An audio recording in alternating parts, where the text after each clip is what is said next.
Welcome back to my YouTube channel Auto Culture. Today we're taking a deep look at the Qassam Missile, a symbolic yet controversial weapon in the ongoing conflict between Palestine and Israel. The Qassam Missile, or more accurately, the Qassam rocket, is a type of crude, homemade artillery rocket developed and used by Hamas military wing, the Izz ad-Din al-Qassam brigades, operating from the Gaza Strip. These rockets have been used primarily in asymmetric warfare against Israel, starting in the early 2000s and continuing into the 2020s. Let's break it down. 1. Origin and purpose. The Qassam missile gets its name from Izz ad-Din al-Qassam, a Syrian Islamic preacher and militant who fought against British and French forces in the early 20th century. Hamas named its military wing after him. In the early 2000s, the Qassam brigades began producing simple steel rockets locally in Gaza due to a lack of access to advanced weaponry. The goal was to create a cheap and easy-to-produce weapon to strike targets in Israel, especially surrounding towns like Darrow, Ashkelon, and Ashdod.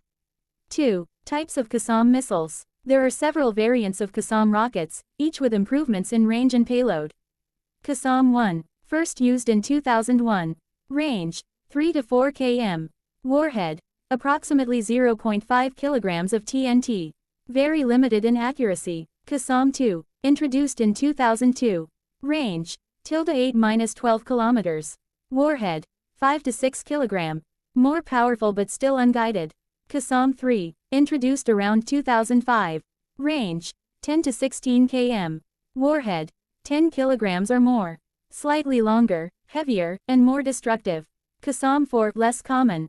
Some reports suggest a longer range version with greater payload, but exact data is unclear. These missiles are typically unguided, launched from simple tubes, and notoriously inaccurate, but their psychological and political impact is significant.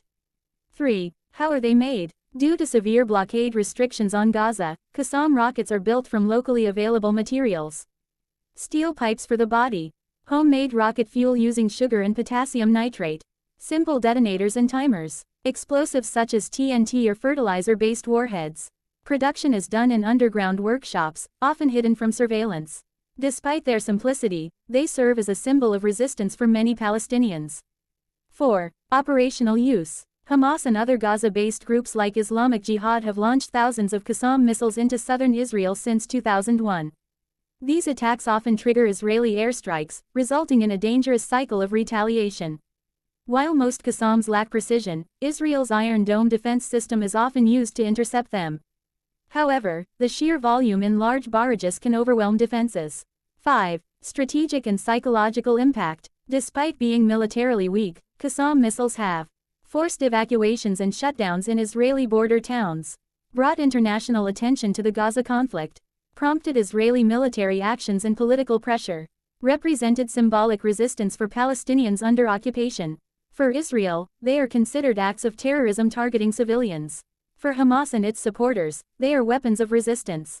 6. 2025 status update. By 2025, Qassam missiles are still in use, though they have been supplemented by more advanced Iranian and Syrian-supplied rockets like the M75, R-160, and ISH-250. However, Qassam rockets remain the backbone of local, low-tech attacks due to their ease of production and the limited resources inside Gaza.